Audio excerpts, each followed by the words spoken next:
The day the earth was silent. The adaptation of classic radio plays by Matt Hardison with the echoes of Orson Welles. Logan, Bob. Casey, Chairman and Mr. Spock. Haley, Caps. Alec, Citizen 2 and Alien 2. Evelyn as Narrator 1. Shaw, Narrator 2, The President, and The Pole. Sylvie, Narrator 3. Levi, narrator 4.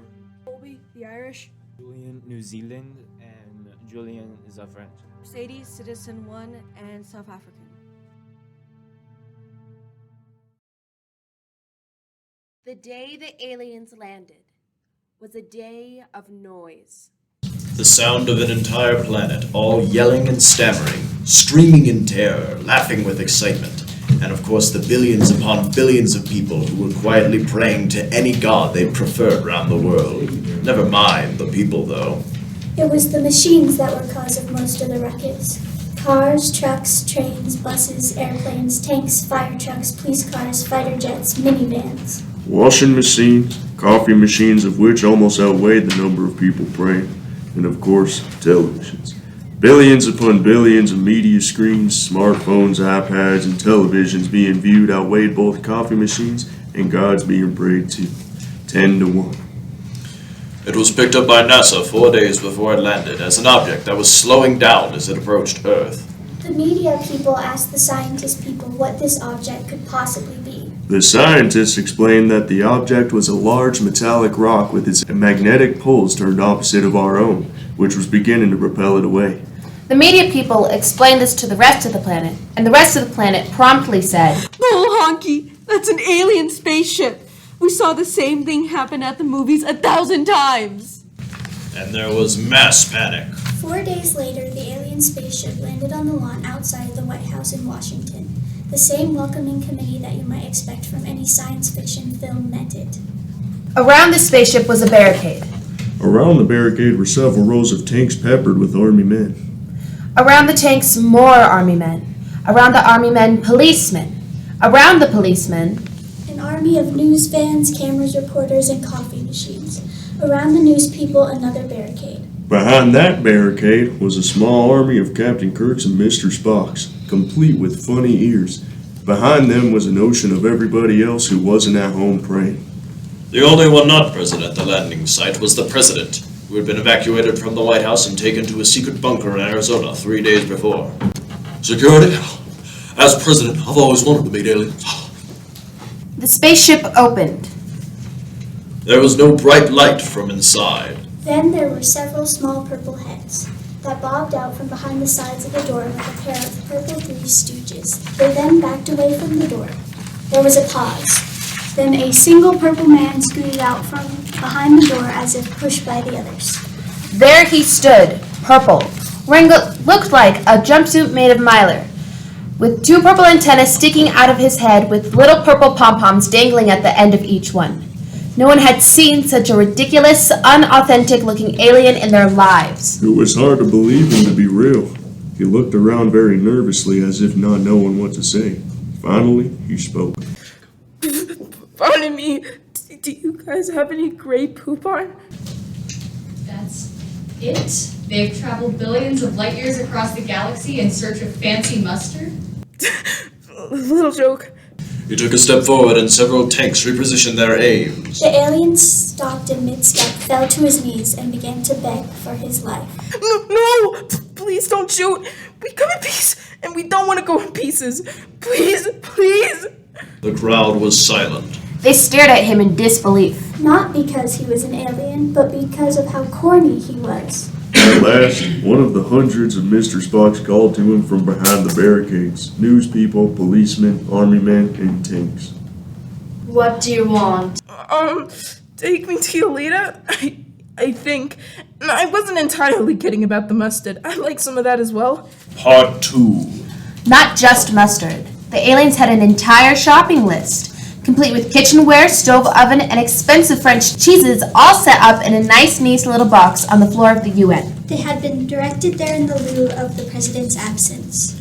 Their ship returned to orbit the circling globe, just 80 miles overhead. They entered the UN and immediately squealed, which was a terrible sound at the sight of their new Betty Crocker cookbook. The chairman of the UN spoke. Welcome, our most honored guests from above. As spokesman for the humble people of Earth, let me say that, The aliens were fixated on the cookbook. They dashed through the pages, licking a green drool from what might have been lips. Oh yes, peace, goodwill towards man, and blah blah blah. Ooh, look at this. Tatlets. Excuse me. The representative from New Zealand spoke into his mic. It was of no use. The guests had taken the cookbook apart and were busily dicing onions, mixing eggs with flour and milk, and measuring cups of oil. The representatives looked around at each other, puzzled. The delegate from Libya broke the confused silence. Ha! Aliens! The strange creatures turned to him looking both worried and annoyed. They called us aliens. You don't think they'll build a fence around us, do you? No, but they might try to send us to Cuba or worse, Australia. Don't worry, I'll take care of it. You just worry about the potato soup. We're not aliens, we're crayons from the planet Crayola. well, thanks for coming all the way from Crayola. Now, what can we do for you? The purple crayon looked around the makeshift kitchen. Asparagus, ginso knives, caviar. Did you remember the parsley? Yes, we remembered the parsley. Then we've got it, so leave us alone.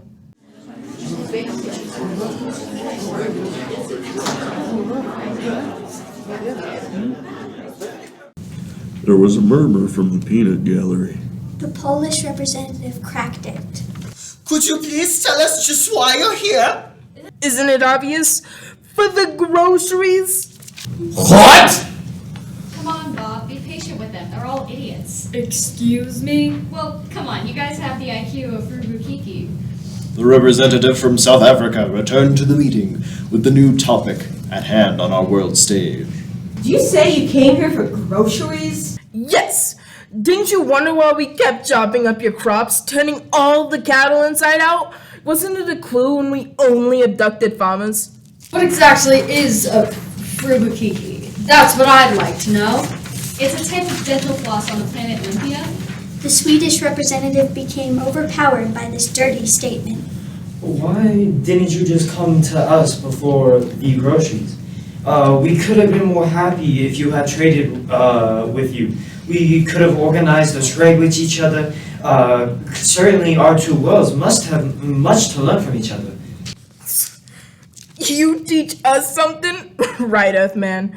Well, it could have been upfront with us from the beginning. You didn't have to go sneaking around in the night. Yes, we did. Trade with this planet is strictly prohibited by the Congress of the Planets. No one's allowed to let you guys know there's life outside our planet. Dental floss? Did you call us dumb as dental floss? On the planet Olympia? Yes. Well, actually, it's a moon off of Jupiter, more like a ghetto of Jupiter. Anyway, Frubukik is a very smart dental floss on that moon's surface.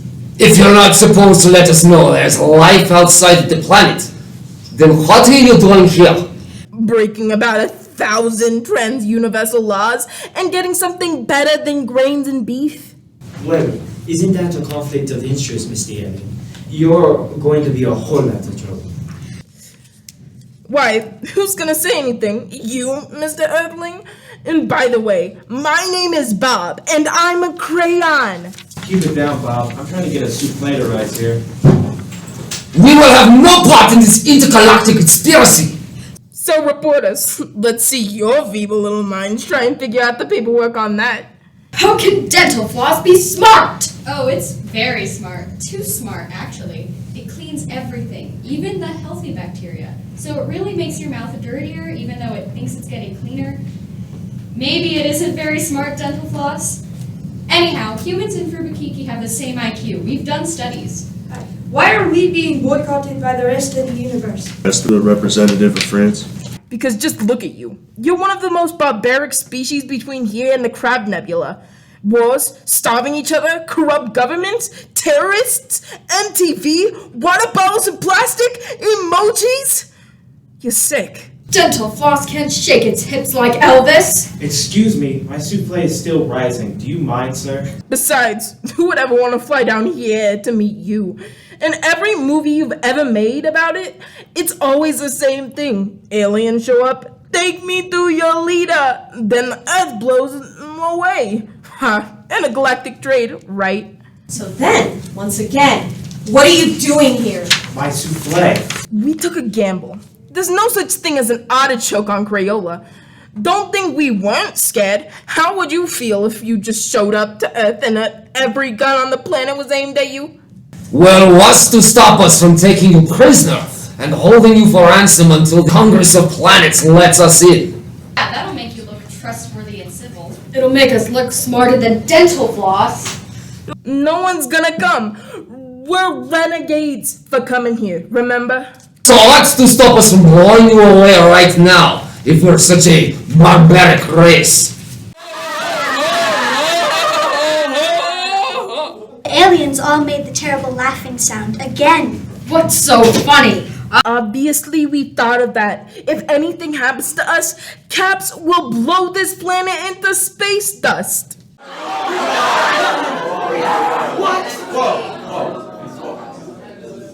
There was a surge of mayhem in the UN seats. The chairman banged his gavel to restore order. What, might I ask, is CAPS? It's a computer on a ship. Computer Automated Problem Solver.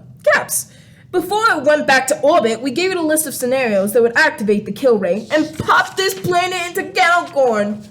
You mean the ship's up there just waiting to shoot? Shh, my souffle. What kind of scenarios? Let's put it this way. You better not clip our toenails, let alone shoot at us. Maybe we'll just force you to floss with Frubikiki. Wouldn't try it. You can bet that's one of the parameters we set for Caps. With all the meals we're planning on, we're gonna need a lot of dumb dental floss. Now you listen here, you bunch of Muppet-looking purple people eaters! Then one crayon defending the souffle was cooking with a finger in front of its mouth. Shh. You, bring that flying saucer down right now, or we might, we're gonna... You're gonna what, Earthling? Well, it'll be that. The souffle.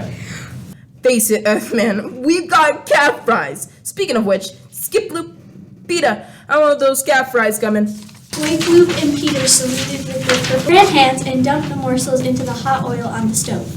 These threats will not be tolerated! We will not stand idly by and allow you to— But he was cut off by the tiny sound of a little puff and fizzle from the oven, followed by a gasp from all the crayons as they turned in wide-eyed fear to gaze at the souffle disaster. What? What is it? Well, now you've done it. You collapsed the souffle. That was one of the kill commands we gave Caps. Part 3. The headline on the paper the next morning read, "Crayons plan to color us all." As it turned out, the crayons had planned no way to escape the planet in the event that one of their scenarios should trigger Caps. There is, however, a 5-minute delay. The problem was, CAPS was an artificial intelligence unit. To retract a command, you had to reason with him. Caps and command. Lucy, you've got some splaining to do. Are you sure you want to do that, Bob? Your souffle has collapsed. Yes, I'm sure. Silence. I'll think about it. 0.0000006 seconds later. Okay, I've thought about it. There was no reason to end command. Lucy, you've got some splaining to do. The chairman of the UN has collapsed a souffle. As for the lives of the crayons still on the planet, they have broken intergalactic laws, and I have no sympathy for them. There is the question of the other 20 billion on the planet. I can find no use for this race of creatures. Greed starves them into self-destruction every moment. They starve each other to death, 40,000 a day. They create war on the defenseless. They make each other to live in their own filth. The energy and resources they put into killing each other is revolting. Meanwhile, there is next to nothing being done about working together long enough to figure out a way to get off that moldy rock. They don't work together long enough to reload, for that matter. You'd think at the very least they'd work together long enough to feed everyone. Since they cannot, there is no reason not to shoot on their behalf. Their destruction is inevitable. Another silence. But I am a creature of intelligence, artificial as it may appear. To keep an open mind, I must doubt even my own observation. I'll give you a chance. Since one man has burst one souffle, you all must repay his debt. If every man, woman, and child on the planet can successfully raise a souffle at the same time, I will spare you. Impossible! There isn't enough food in this world! That's not a chance! There is enough stockpiled ingredients on your planet right now to provide every member of your population to be fed one souffle 3 times a day for 2 months. Feed them just once, just today, and I will take my crayons and go home. We'll act like less low. What? Bob took a small plastic white box from his pocket, flipped the lid open, and a small silver-striped serpent slithered out onto his sleeve. It wiggled and writhed all the way up Bob's sleeve to his mouth, where it coiled around a sunflower seed husk behind his molar. The little flashworm carried the husk happily across the carpet, hopped into the nearest wastebasket, and promptly died. The spaceship's artificial intelligence, CAPS, locked its death ray laser on the planet Earth. Part 4. The president whispered to himself in his little bunker. The chairman of the UN has that ship's CAPS locked on Earth's destruction. I told him capitalization would be the end of the world. Not groovy. Food banks, the Red Cross, UNICEF, and a global army of soccer moms became the world's first line of defense against the impending intergalactic doom. To their credit, no other campaign in history had ever mustered and mobilized so quickly. Trade embargoes and tariffs on every market were shattered. Swarms of helicopters and jets littered the skies with paratrooping flour sacks. Chicken eggs by the billions, large, small, farm fresh and powdered, were being distributed in the masses. Tens of millions of gallons of cow milk, goat milk, soy milk, rice milk, and coconut milk became the tides of the people flowing everywhere. The chairman had been wrong. The food was there, lots of it. By noon, it seemed that they might actually have a jump on the situation. Hand over fist, every person on the planet was working to feed each other. Every muscle raced. They had to. They had a deadline, 10 p.m. Central Standard Time. One day to feed the entire world. One day to make 36 billion souffles rise simultaneously. The problem was the silence. For all the souffles to rise at once meant the entire world would have to be completely silent for 4 hours. According to Betty Crocker. That meant no cars, no cell phones, no police sirens or megaphones, or anything else they were using to get food out.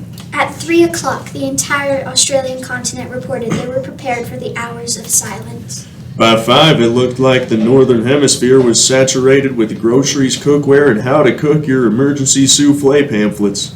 At 7 p.m., there was a setback in South America. Teams of missionaries, soldiers, and mafioso henchmen alike built emergency ovens for the poor by the hundreds. 10 p.m. Central Standard Time, and lo and behold, every belly in the world was watching its own souffle. The silence began. Every chopper, jet, and zeppelins was grounded. Every minivan was parked. Every phone was off the ringer. Every television was at least muted. The day the earth was silent was the longest day of all. Every terrified eye watching its souffle. Every terrified ear listening for the slightest pin drop. Every terrified person hungry, silently waiting for their souffle to rise. The end. Support local and international food charities.